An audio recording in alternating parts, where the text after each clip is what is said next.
This is Optimal Relationships Daily, episode 1170, Why Women Leave Their Ideal Marriages, Part 2, by Alysha Jeney of modernlovecounseling.com. Hello, everybody, and welcome to the beginning of the week here on ORD. I am your host and narrator, Greg Audino. And yes, while a new week is upon us, we are only halfway through a post we began yesterday.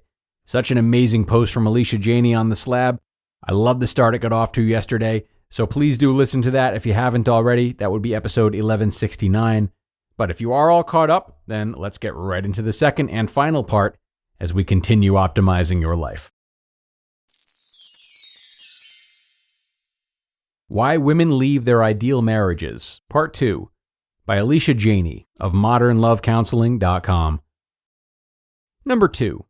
Why Women Leave Their Ideal Marriage. They haven't clearly communicated to their partner the severity of their fears or needs until their decision to leave has already been made or an affair has happened.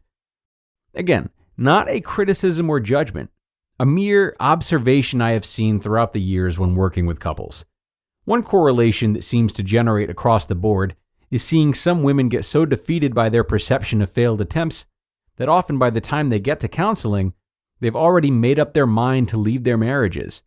They feel completely discouraged, as many of them feel they had communicated over and over what their needs and fears were, but their partner never listened. Again, no right or wrong. But as the objective perspective in the room, I can see how some of these women perceive the situation and why it would feel discouraging to them.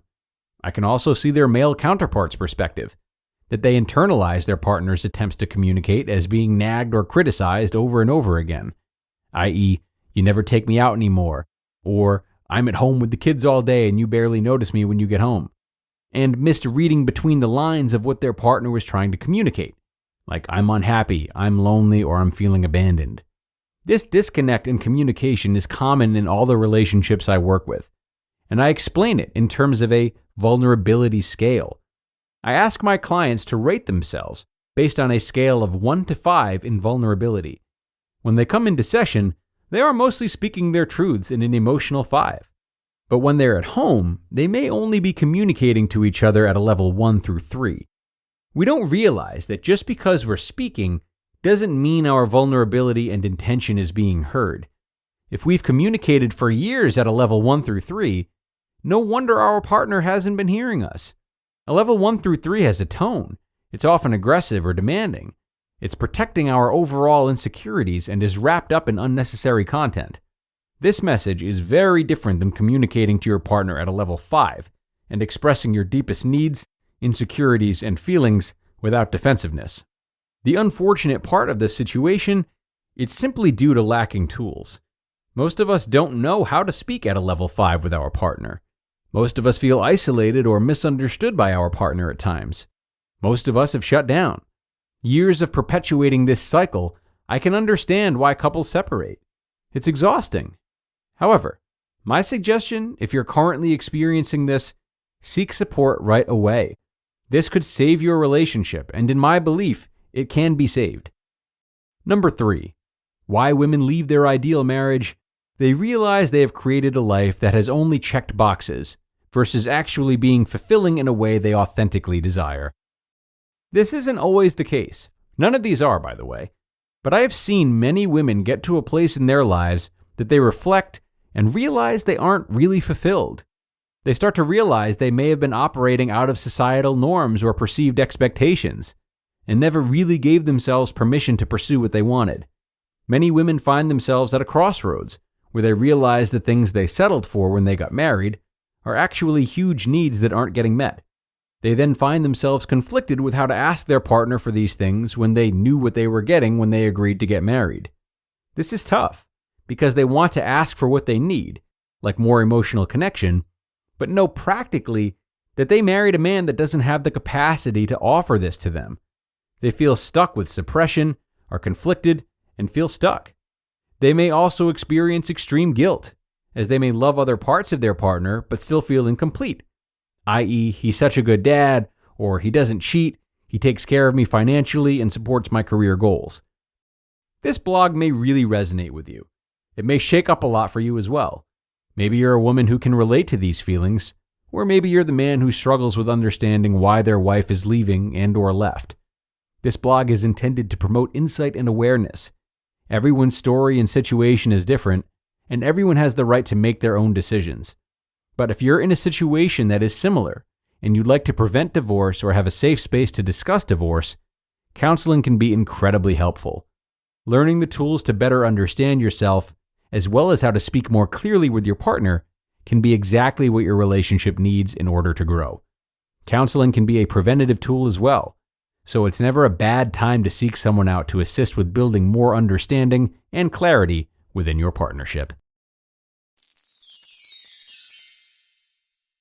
You just listened to part 2 of the post titled, Why Women Leave Their Ideal Marriages by Alysha Jeney of modernlovecounseling.com. And now a word from our new sponsor, BeachBound. BeachBound is an online travel agency with expertise in worldwide beach vacations and experiences. They're a one-stop travel shop that is redefining travel, as customers can book worldwide beach vacations, including flights, hotels, transfers, and excursions, all in one place. And they're committed to creating unique getaways for their customers' desires. Because in life, we're all bound for different things. With BeachBound.com vacations, you could be bound for adventure, bound for passion, bound for discovery, or bound for togetherness, bound for immersion, bound for rejuvenation, or maybe bound for encountering the unexpected. Personally, when I'm at a beach resort, I'm bound to end up at the poolside bar or maybe creating my own taco flight. That's only once I've hit my daily quota for cannonballs. That's just me. But with BeachBound.com, you can find the perfect beach vacation for you no matter what you're looking for. So visit BeachBound.com to book your next beach vacation. What are you bound for? And such a critical post from Alysha, which we're really thankful for. This is just such a complicated matter, and it is so great to have some light shed on it, especially for me as a man who has wrestled with this type of scenario myself. But though it's such a unique situation to navigate, we still see a lot of the old suspects come up, don't we? We see the need to look after oneself first and foremost, and we see the need to effectively communicate and effectively receive communication. Yet, even when this is attempted, there can still be trouble, right? I love Alysha's note about being vulnerable on a 1 to 5 scale. The power, though, in being vulnerable is still so new to us, right? And even if we are able to be vulnerable at a 5, do we always know what to do afterwards? No. Sometimes opening up about something so raw can leave us feeling as though there's no healing from it once we've said it, and that the relationship is immediately in jeopardy because this is new, unseen territory. This isn't always the case, of course, nor does it have to be, but something for couples to continue exploring, something I'm actively trying to learn as well, is the balance of being as open as possible, yet trusting ourselves to not let ourselves be too panicked, to not resolve struggles that we're hearing for the first time. The best thing for couples to commit to is openness and willingness to work with one another through such changes. That's all for me, though, folks. An important post for me personally, so thanks for joining me these last couple of episodes. I hope it was really helpful for you as well. Time to get out of here now. Have a great start to your week, and do know that I'll be back with you tomorrow where your optimal life awaits.